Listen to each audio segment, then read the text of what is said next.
G'day guys and gal, some Space Marines are just way cooler than others. That's a simple fact of life. Generally, each of the main Space Marine chapters has an inner circle of elite warriors who really own the rule of cool. But none are as cool as the Sanguinary Guard. Golden warriors wearing the death masks of their deceased angelic father as they fly into battle with power weapons and style. They were trained to keep up with Sanguinius in order to protect him, or in the current setting, Dante, who is almost just as much of a beast. I also find now a great time to talk about them due to their current controversy. As we know, I'm drawn to controversy like a coke addict to Colombia, so I just couldn't stay away. Regardless of the controversy though, which has nothing to do with their lore, the Sanguinary Guard are wildly interesting and have some of the finest warriors the Imperium has ever seen. Before we get started, it's crazy how time flies as it's currently the 2nd anniversary of the Warhammer 40k mobile game Tacticus. A game so good it literally turned me into an iPad kid for like 6 months. To celebrate this milestone, Tacticus has released the Blood Angels, baby. It's wild to see how far this game has come. Like, I can't even list all the features, game modes and factions anymore, as it would literally take up the next 10 minutes. As a bit of a TLDR, you can fight bosses from different factions, fight other players, take part in multiple campaigns, and unlock dozens and dozens of different characters. I love it because there is no play itself idle BS that has tainted so many mobile games. You have to be strategic.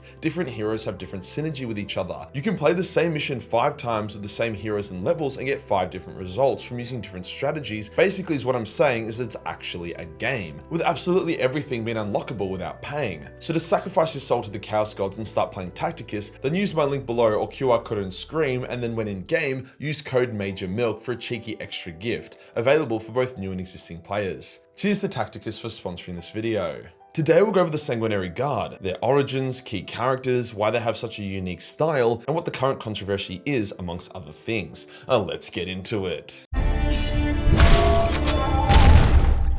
The Sanguinary Guard are the most elite of the elite of Blood Angels. It's not like they're one of the core elite units amongst many, they are the singular best in the chapter. As such, they were chosen to be the personal bodyguards of Sanguinius, never straying far and always trying to keep up with him in battle. They had to be utterly fearless and with no hesitation. After all, how else would you even dream of keeping up with Sanguinius on a battlefield if you just didn't completely send it? The Sanguinary Guard were founded soon after Sanguinius took command of the Blood Angels. No legion would ever let their Primarch not have a bodyguard. I mean, fuck, even Angron had a bodyguard. But Sanguinius also wouldn't nerf himself and not fly around like a maniac so his bodyguard could keep up. Hence his greatest sons equipped themselves with big ass jetpacks and wings and did their best. Now as for why they're armored in brilliant gold and absolutely blinged out to their tits, the Blood Angels were artists as well as poets and enjoyed the finer things and aesthetics. Sanguinius believed that by directing his sons to create works of art, it would keep back their inner darkness. Hence the Blood Angels thoroughly enjoyed making their weapons and armor ornate. While it's not stated, you could also argue that Sanguinius, having a few dozen golden armored warriors with wings flying around him, may confound the enemy temporarily about which one was the correct target, kind of like a mini camouflage for Sanguinius. As for the helmets, although the helmets are forged to match the features of Sanguinius, there is a seemingly psychic phenomenon that whenever a Sanguinary Guard dies,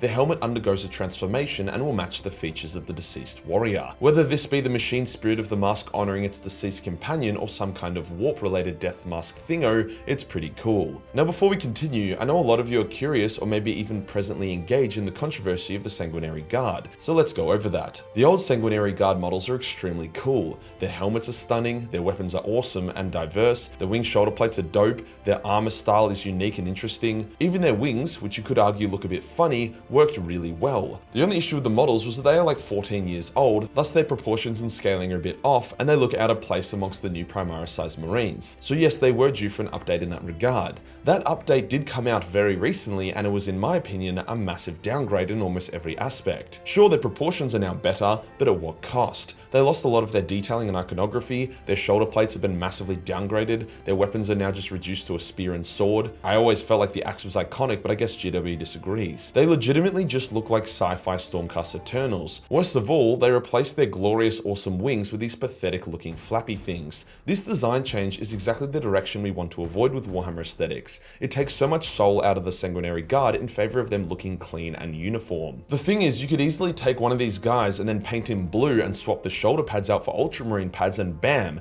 it would look like an Ultramarine captain. Someone actually fucking did that, and it actually looks better as the Ultramarine than it does as the Sanguinary Guard. Now if the downgrade wasn't bad enough, it seems as if GW didn't actually communicate to anyone that it was changing the design so dramatically, as Joy Toy recently announced their 1/18th scale Sanguinary Guard figurines, created in the old style but with modern proportions, and they look fantastic. fantastic. GW also recently released extremely awesome new Sanguinary Guard art in the old style, and get this, in the actual box art for the new Blood Angel models, the Sanguinary Guard are drawn in the old style. So was there a last minute change? Did everyone want to make them awesome, but then some lame-ass higher-up dipshit overruled it and made it boring? As another piece of the pie, a new Blood Angel Primaris captain has been released, and you can paint him like a Sanguinary Guard, and he actually looks pretty great. He has good ornamentation, and if given a pair of wings, would look like a respectable successor to the old Sanguinary Guard. There are a lot of ways to kitbash the old Sanguinary Guard kits onto either Custodi bodies or Primaris bodies to create well-proportioned, great-looking Sangi Guard, and I know there are a few third-party models that look pretty awesome as well. Sadly, Major Minis doesn't, but they aren't hard to find. Overall, a massive miss from GW. You'd almost just want to smash the old kit with the new one to get the best result. Anyway, now we know about the issue people are currently having, let's move on to more lore. As the Sanguinary Guard are always trying to keep up with Sanguinius, and they are already quite rare to begin with,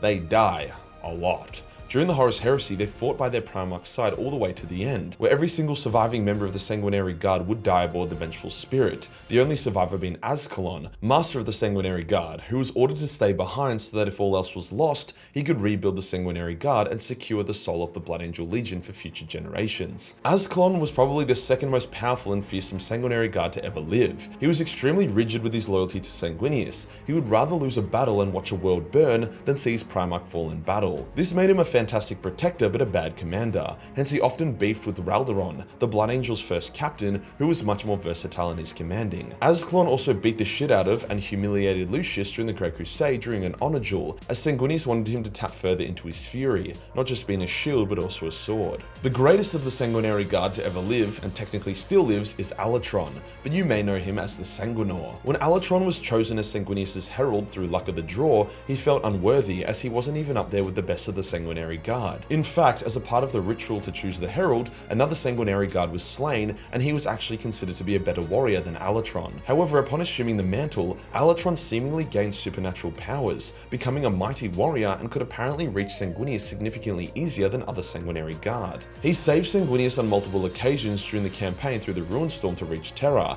with his final save being at the cost of his own mortality. As Sanguinius battled the mighty demon Mardale, the herald tackled the demon through a warp portal so that Sanguinius wouldn't get dragged in there instead. This act was so selfless, heroic, and symbolic that the herald would be transformed in the warp, changing into a mighty angel and merging with the Baal Angel of Light, becoming an angelic demigod avatar of light. It's unclear if he was now the Sanguinor or needed to wait for Sanguinius to die so he could merge with Sanguinius' light, but the next time we see the Sanguinor is many years later. He has been changed into a winged Sephirim who guards the Blood Angels and has the power to overmatch the greater demons of chaos. So yeah, he is definitely Sangi Guard number 1. With Azcalon as the only survivor of the Sanguinary Guard, devastated that he couldn't be by his Primarch's side as he fell, the Sanguinary Guard was rebuilt, with every Blood Angel successor being allowed to raise their own Sanguinary Guard. With no Primarch to guard, their role changed from bodyguard to elite shock troop, although they would still very often protect their chapter masters. However, due to their extremely aggressive war doctrine, that being fly into the enemy with a power weapon and do your best, they nearly went extinct once again during the devastation of Baal, where the Leroy Jenkins-esque full send strategies don't work super well against an infinite horde of horrifying alien beasts. Once again, only one survived. However, the arrival of the new Primaris meant that the order could be restored with new Primaris veterans, which might explain why they now look so boring.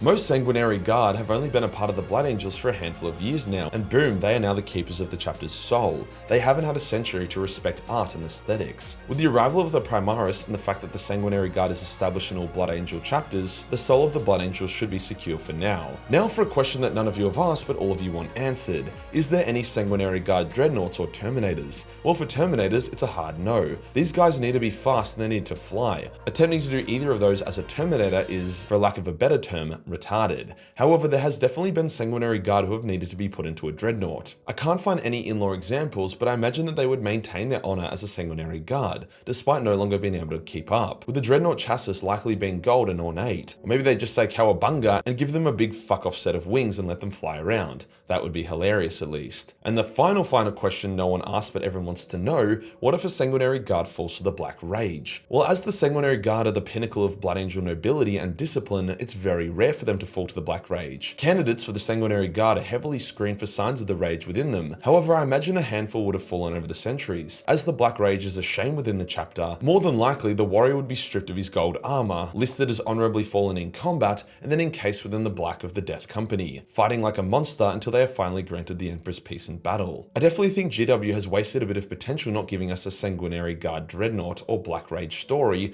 but who knows? Maybe with the range refresh, they're going to get a bit more love. If you enjoyed the video and you want to support the channel, then subscribe. We're only 2.5 thousand subscribers away from 600,000, which will trigger a bunch of rewards and announcements for you guys and gal. Join the Discord for more memes, and I'll see you in the next one. Peace.